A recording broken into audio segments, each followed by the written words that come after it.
Graça e paz, queridos irmãos. É uma alegria poder estar novamente com vocês na Escola Bíblica Dominical para poder continuar nossos estudos da Palavra de Deus.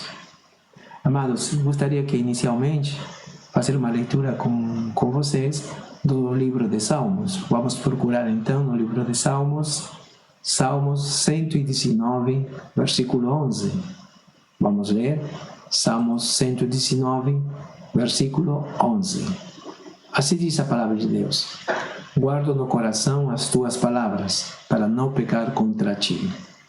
Uma forma de estar nos resguardando, de estar nos protegendo, de estar nos capacitando para não estar caindo no pecado, é tendo a palavra de Deus em nosso coração, tendo-as guardada em nosso interior.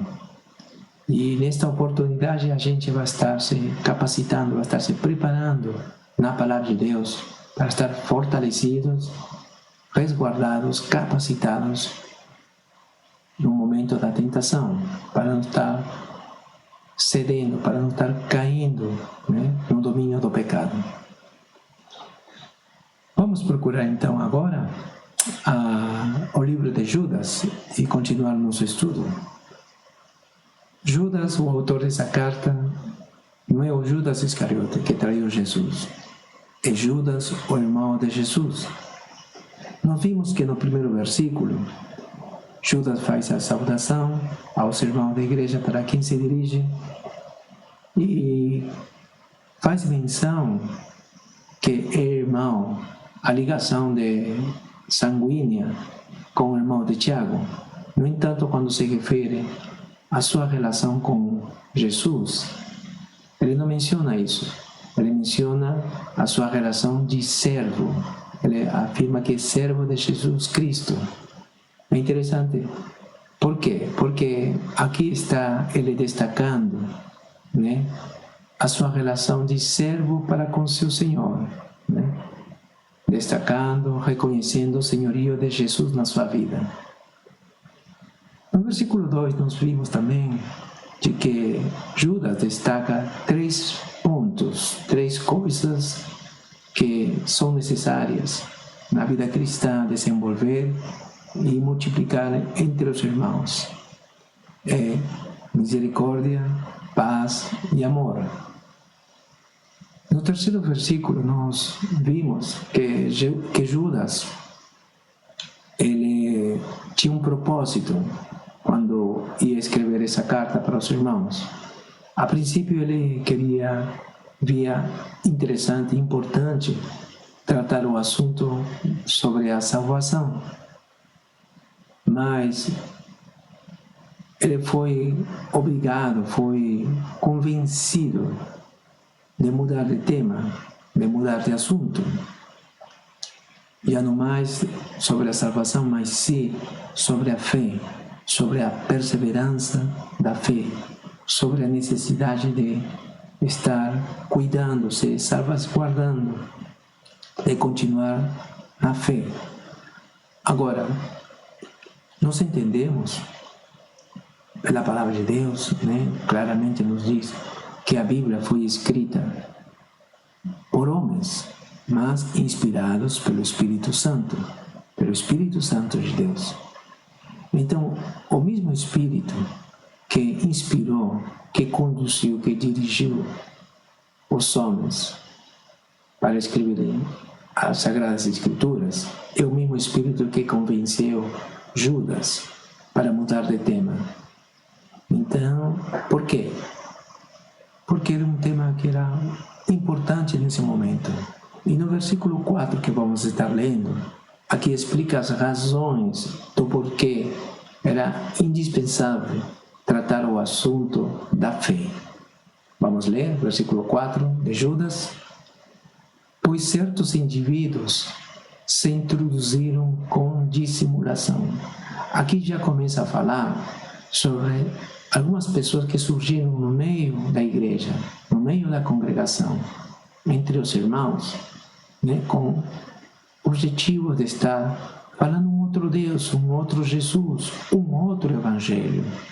Mas eles chegaram, apareceram, surgiram de forma dissimulada, de maneira fingida, declarando o contrário, falando o contrário, que serviam um Deus, que serviam um Jesus, que serviam o verdadeiro evangelho, que estavam pregando o verdadeiro evangelho, que estavam ensinando o verdadeiro evangelho, a palavra de Deus. E não era isso, era o contrário. Já, olha, as escrituras nos falam ao respeito disso. Pessoas, mentirosas, pessoas disfarçadas, pessoas fingidas, que na verdade ocultam o verdadeiro sentimento, a verdadeira intenção no seu coração. Provérbios capítulo 26, versículo 24, nos afirma o seguinte: aquele que aborrece dissimula com os lábios, mas no íntimo encobre o engano. Em algumas versões, esse versículo fala aquele que odeia, aquele que abomina, disfarça, dissimula com os lábios. Ou seja, com a boca fala o contrário, aquilo que está no seu coração. Mas no íntimo, no interior dele, as suas intenções estão encobertas, escondidas, com o engano, com a mentira. Então, queridos, essas pessoas surgiram na igreja, falando uma coisa, mas fazendo outra. Olha, já Paulo nos alertava sobre esse tipo de pessoas. Em Romanos capítulo 16, versículo 17, olha que nos diz: rogo-vos, irmãos, que noteis bem aqueles que provocam divisões e escândalos. Paulo já nos está alertando e nos está dizendo para observar, reparar essas pessoas pelas suas atitudes, pelas suas obras, pelos seus frutos, pessoas que provocam, criam divisões e escândalos, dão mau testemunho na igreja, com atitudes, comportamentos vergonhosos para a igreja. Continuando, diz: em desacordo com a doutrina que aprendeste, ou seja, vai em oposição, é contrário à fé que nós aprendemos pela sua santa palavra. E olha o que orienta os irmãos a fazerem para com essas pessoas. Ele termina esse versículo dizendo: afastai-vos deles. Isto é, tomar distância. Não andemos em comunhão com essas pessoas que estão dando mau testemunho, que estão causando divisões, que estão causando escândalos no meio da igreja. Então, irmãos, essa palavra é vigente, é atual nos dias de hoje. Paulo continua no próximo versículo, falando para os irmãos da igreja de Roma e para nós também. Porque esses tais, essas pessoas, não servem a Cristo. Podem estar falando de que servem a Deus, que estão servindo a Jesus Cristo, mas é o contrário. Pelo seu testemunho, pelo seu comportamento, pela sua atitude, estão fazendo tudo o contrário. Então não servem a Cristo, nosso Senhor, e sim a seu próprio ventre. Isto é, eles estão pensando neles, não nos irmãos. Eles podem falar, gastar saliva, dizendo: não, eu amo a igreja e eu faço isto, aquilo, por causa dos irmãos, pelo benefício da igreja. Mas não, eles estão pensando só neles. E com suaves palavras e lisonjas, enganam o coração dos incautos. Amados, são pessoas que têm uma boa lábia, que elogiam a você, que fazem lisonjas, palavras suaves, palavras bonitas, tentando nos conquistar, tentando nos convencer.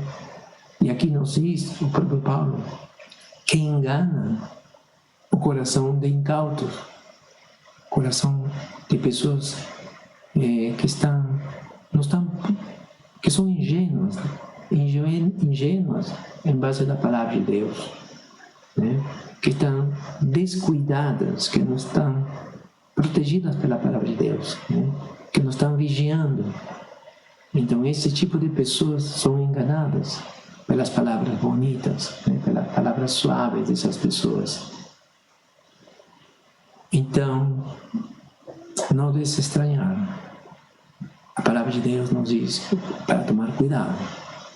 Continuando lendo o versículo 4, os quais, desde muito, foram antecipadamente pronunciados para essa condenação. Olha, aqui nos está dizendo que já anteriormente, muito tempo atrás, já estavam sendo pronunciados, mencionados, já estavam se referindo que esse tipo de pessoas iriam surgir. Iriam surgir, mas também para uma condenação que ele iria receber. O destino deles era a condenação ao juízo de Deus, a justiça do Senhor. Olha só, o próprio Jesus já nos alertava desse tipo de pessoas. Em Marcos, capítulo 13, vamos procurar no livro de Marcos, capítulo 13, versículo 5, palavras do próprio Jesus nos alertando. Então Jesus passou a dizer-lhes: vede, que ninguém vos engane. Muitos virão em meu nome, dizendo: sou eu, e enganarão a muitos. É interessante. Esse tipo de pessoas já Jesus, o próprio Jesus, nos alertou, né? Que viriam. Para quê? E viriam e enganariam a muitos. Vamos ver o que diz Jesus no versículo 22. Pois surgirão falsos cristos e falsos profetas, operando sinais e prodígios para enganar, se possível, os próprios eleitos.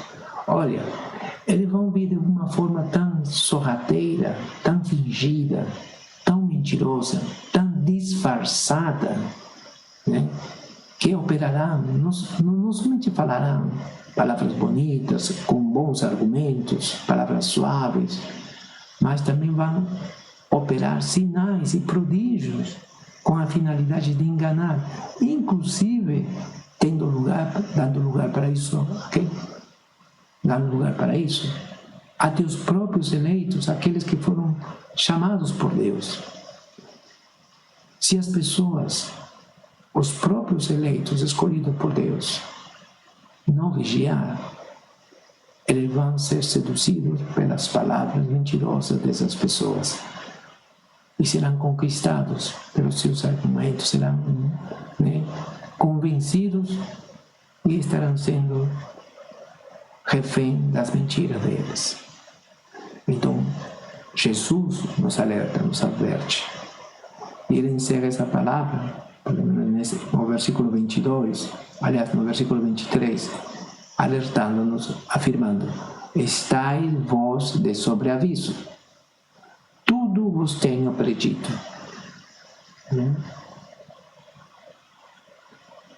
Aqui Jesus nos está dizendo: olha, vocês já estão alertados, vocês já foram avisados, né? Estão de prévio aviso. Então, já comuniquei a vocês. Então ninguém pode estar dizendo que Jesus não falou. Ninguém pode estar falando que ninguém me falou. Jesus já falou. E a palavra de Deus nos alertava sobre esse tipo de pessoas. Continuando a leitura do versículo 4 de Judas: homens ímpios. Aqui já começa a descrever o tipo de pessoas e o que eles fazem. Homens ímpios que transformam em libertinagem a graça de nosso Deus e negam o nosso único soberano e Senhor Jesus Cristo. Olha, são pessoas ímpias, isto é que na verdade, no fundo, não tem, no seu coração não tem Deus. E eles que estão deturpando realmente o que é a graça de Deus. A ideia, o conceito da graça. Trocam a graça, o grande gesto, o sacrifício que Jesus fez lá na cruz. Trocam por quê? Por libertinagem. Que podem viver a vida como eles quiserem. Não, mas Deus perdoa. Pode pecar, mas Deus perdoa. E aqui, com uma atitude dessas, com uma ideia disso. Eles estão negando, na verdade, Jesus Cristo. O ser de Jesus Cristo, o propósito de Jesus Cristo lá na cruz, a verdadeira graça que Deus nos concedeu através de Cristo Jesus. Então, são pessoas que falam, afirmam, divulgam coisas que não estão na palavra de Deus, deturpam, distorcem, corrompem o verdadeiro Evangelho. Paulo já nos estava afirmando isso na carta à igreja de Roma. Romanos capítulo 3, versículo 24, vamos ler? Quando fala, primeiramente, a descrever sobre o que é a graça, né? Romanos 3, 24 nos afirma, sendo justificados gratuitamente, ou seja, não foi por um preço que nós pagamos, não foi por mérito nosso, sendo justificados gratuitamente por sua graça, né? A graça veio da parte de Deus para conosco, mediante a redenção que há em Cristo Jesus. Mas veio para nós de graça, foi uma graça concedida para nós sem merecer. No entanto, a graça não foi de graça, porque alguém pagou para nós receber esse favor. Alguém pagou o preço. Quem fez? Cristo Jesus pagou o preço lá na cruz. Né? Foi feito justiça lá na cruz. Em outras palavras, alguém pagou o pato, alguém pagou esse preço. Alguém carregou sobre si os nossos pecados. Quem fez isso? Jesus, lá na cruz. Sofreu por nós. Então, queridos, isso é que é a graça. Né? Agora, veja bem, nós vemos isso claramente acontecendo, mas veja bem, o próprio Romano, vamos procurar mais na frente, na carta a Romanos, na carta de Romanos capítulo 3, mais na frente, versículo 20,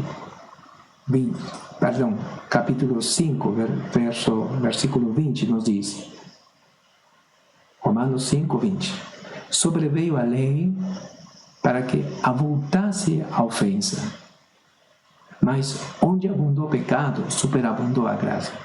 Aqui nos está dizendo, já Paulo, para os irmãos, de que a lei, né,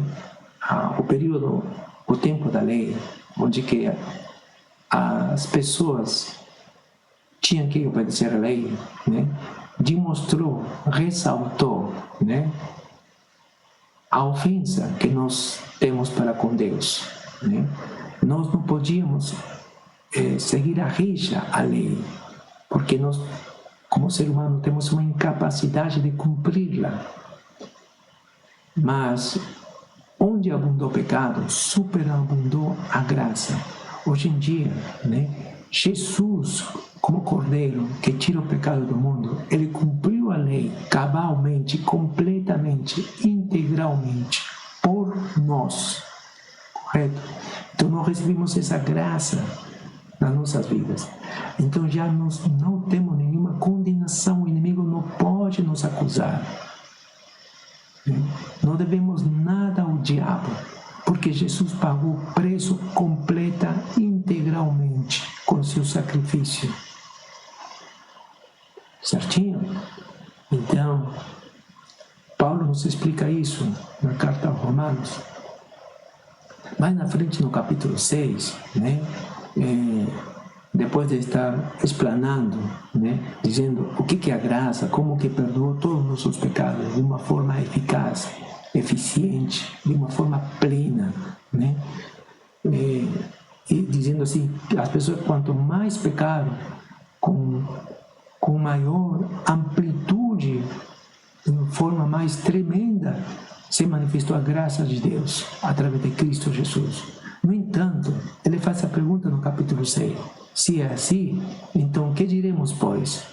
Permaneceremos no pecado para que seja a graça mais abundante. Então, vamos pecar à vontade, vamos pecar muito mais, para que assim, né, a glória de Deus se manifeste de uma forma mais tremenda, porque nós receberemos mais graça, será muito mais abundante a graça.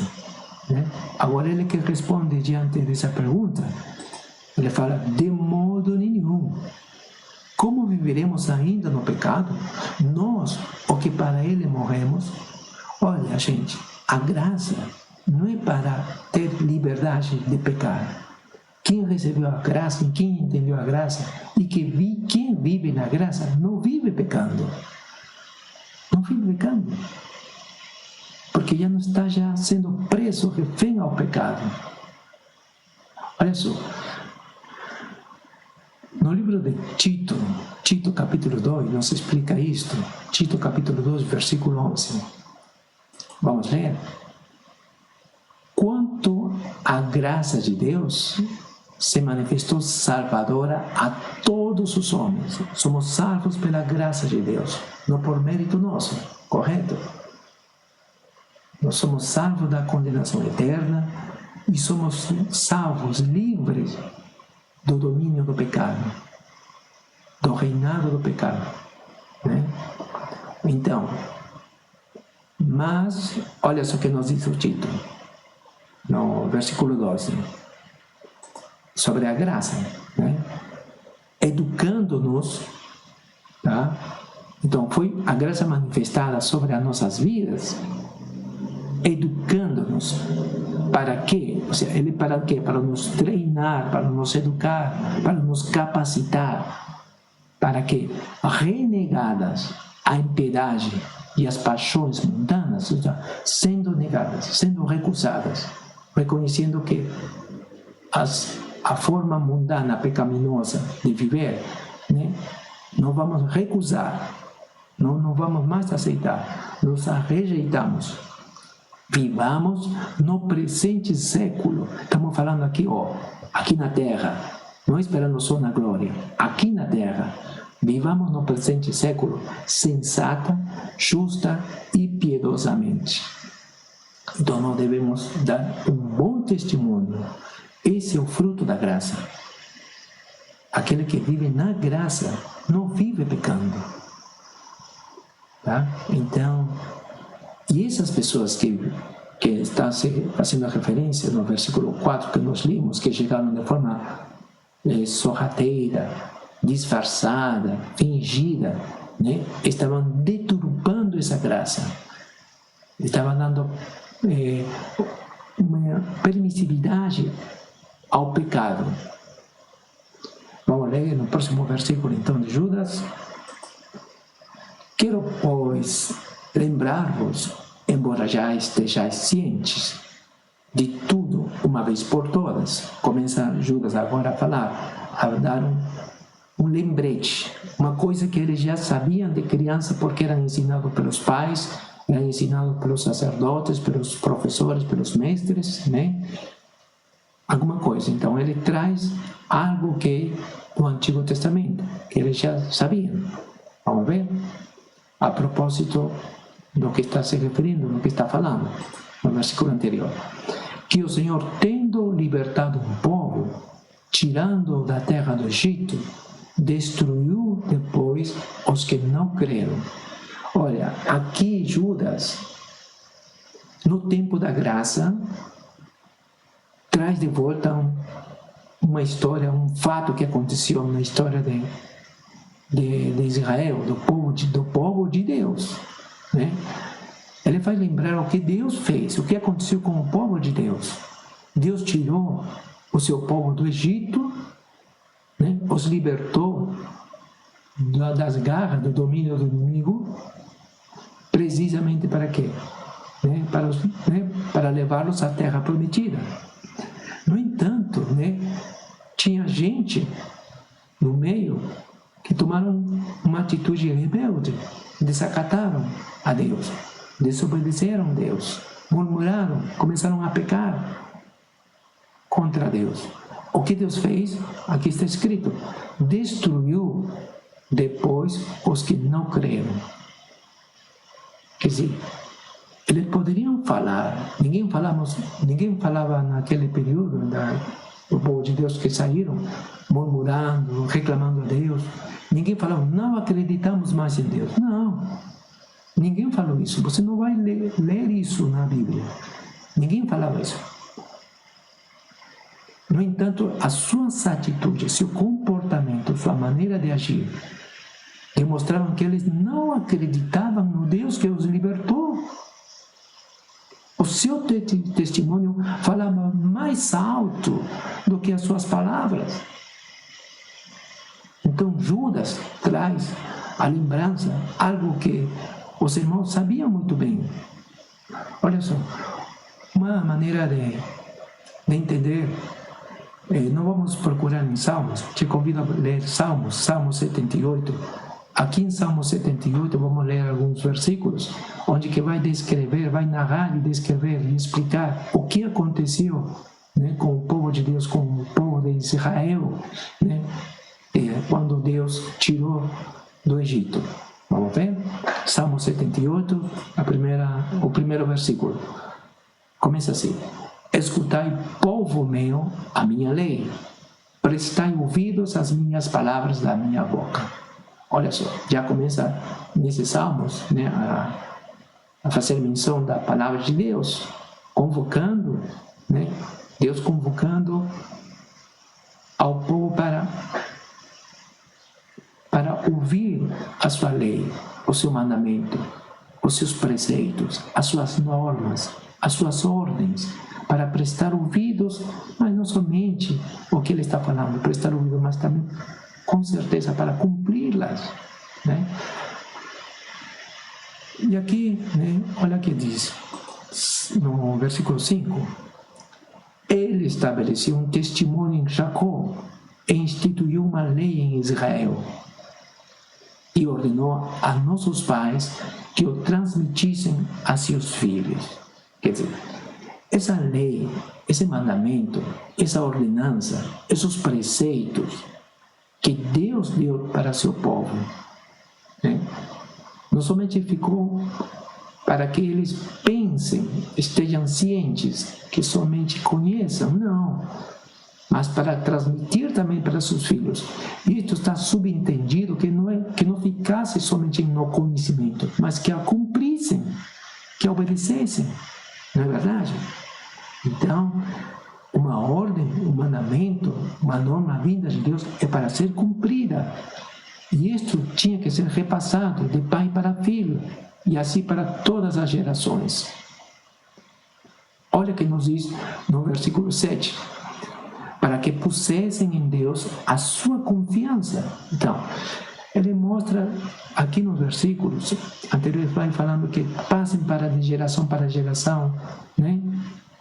Mas que explicassem não somente as normas, não somente a vontade de Deus, mas também todos os fatos que Deus fez, todos os sinais, os milagres, as bênçãos que Deus fez, o que Deus fez para com seus filhos, com seu povo. Vamos ler o versículo 7, então. Para que pusessem em Deus a sua confiança e não se esquecessem dos feitos de Deus. Olha só. Mas lhe observassem os mandamentos. Ou seja, não é um seguir por seguir, não é crer por crer, não é conhecer por conhecer, mas também de reconhecer os atos, os feitos de Deus, o que Deus fez para com seus filhos, para com seu povo, né? E, em base desse conhecimento, confiar no Senhor, deixar ser conduzidos por Deus e obedecer os seus mandamentos, as suas normas, os seus preceitos, obedecer a sua vontade. Olha, no versículo 8 que nos diz, falando né, e que não fossem como seus pais, ou seja, que a geração nova que iria ser informado, que iria ser narrado o que aconteceu, era também para que não fossem como seus pais. Como que eram seus pais? Vamos ler. geração obstinada e rebelde, geração de coração inconstante e cujo espírito não foi fiel a Deus. Quer dizer, aqui está dizendo que nesse salmo, explicando de uma forma resumida, bem clara, bem objetiva, de que Deus manda o seu povo a contarem as coisas para seus filhos, para suas futuras gerações, né? De que Deus tinha mandado, né, normas, leis, um mandamento, uma aliança com o seu povo, para que conhecessem os seus mandamentos, a obedecessem, né, seguissem as ordenanças de Deus e também explicassem, mostrassem, né, contassem as grandes maravilhas, as grandes bênçãos que Deus fez para com o seu povo, mas também para que eles não sigam o mau exemplo dos seus pais, que eram rebeldes, né, de coração inconstantes, e eles não foram fiéis a Deus. Continuando a leitura aqui, no versículo 10, olha só. Não guardaram a aliança de Deus, não quiseram andar na sua lei. E olha o que nos diz no 18. Tentaram a Deus no seu coração, pedindo alimento que lhes fosse de gosto. Quer dizer, você lembra, toda vez que passavam, já estavam com fome, eles já reclamavam, murmuravam, né, a Moisés, aos seus líderes, né, dizendo que estavam abandonados, que estavam largados, que era melhor estar no Egito. Olha só que coisa, murmurando, sendo que Deus alimentava eles, alimentou, né? E do céu caía comida. Deus provia a comida de forma miraculosa. E olha que povo mais duro, mais obstinado. Depois de fazer o milagre do alimento, passavam o tempo, continuavam, voltava a fome e começavam novamente a murmurar, a reclamar.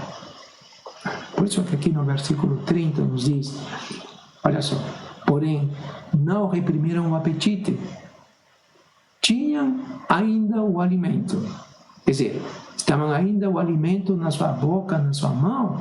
Olha que nos diz o versículo 31.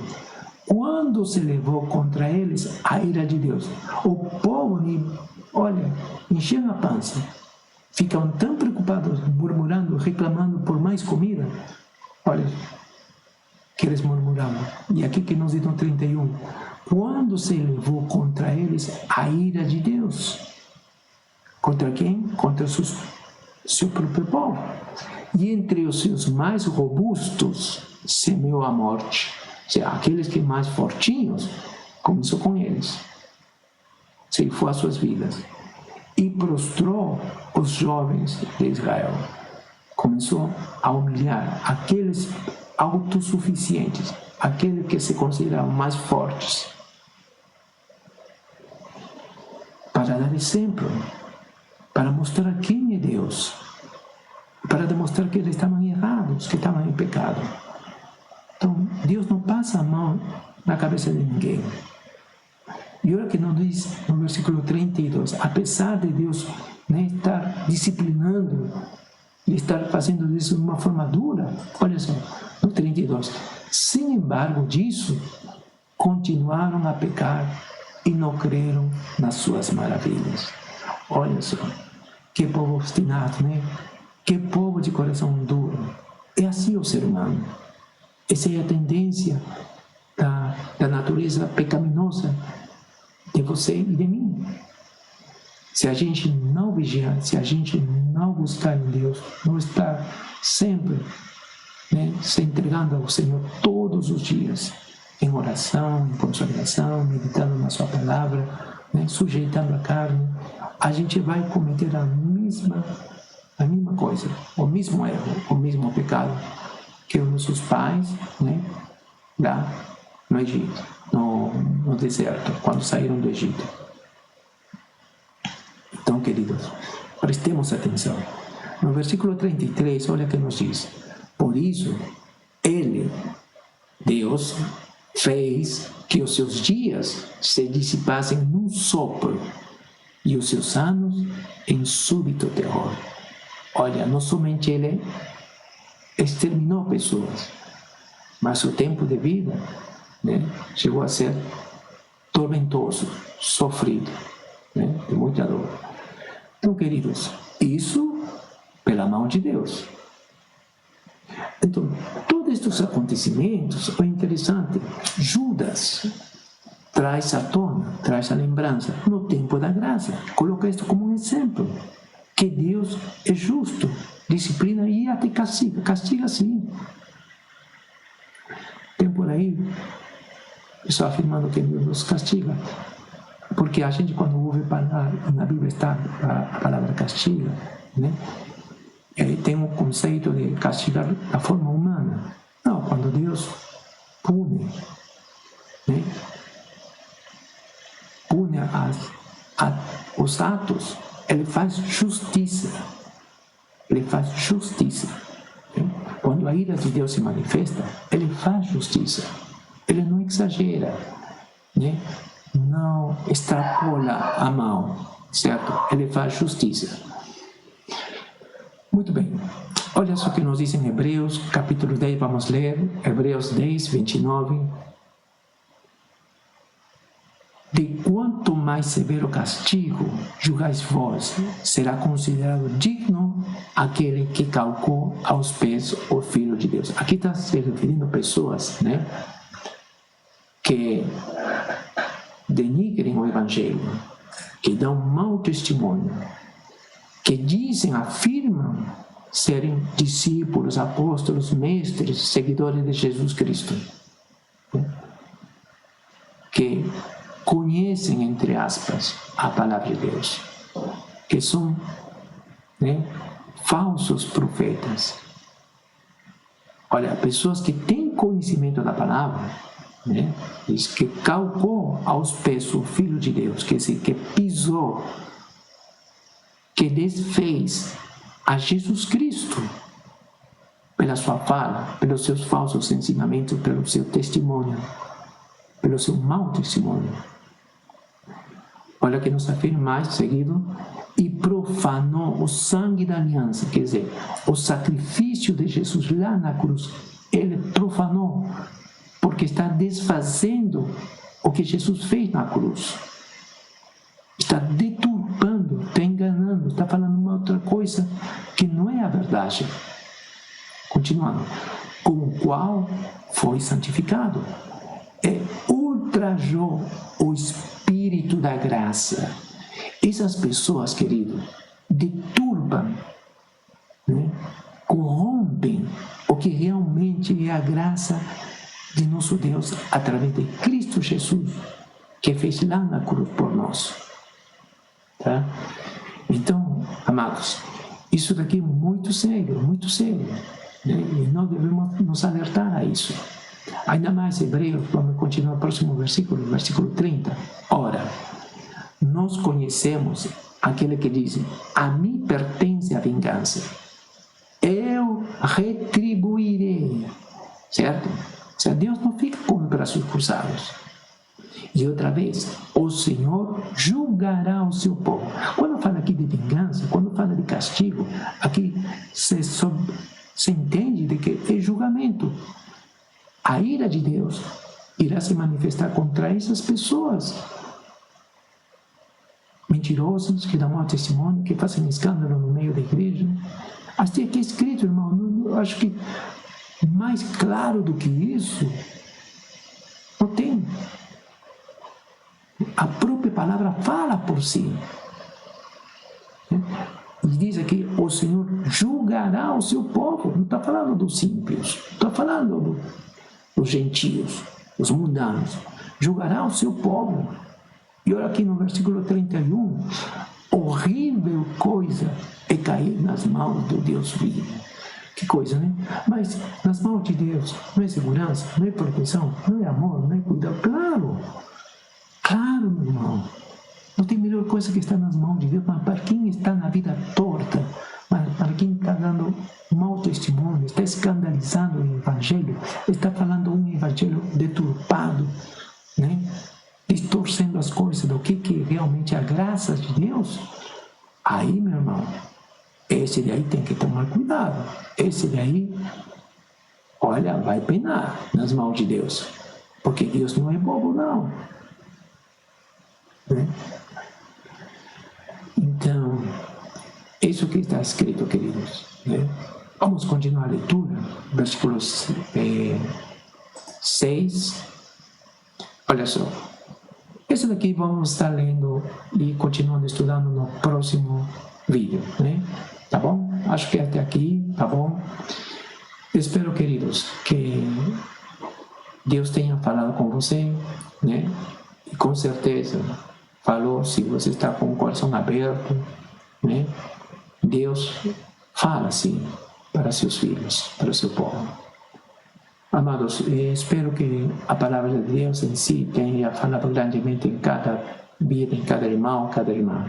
Que Deus abençoe grandemente e até o próximo estudo. Em nome de Cristo Jesus. Deus abençoe.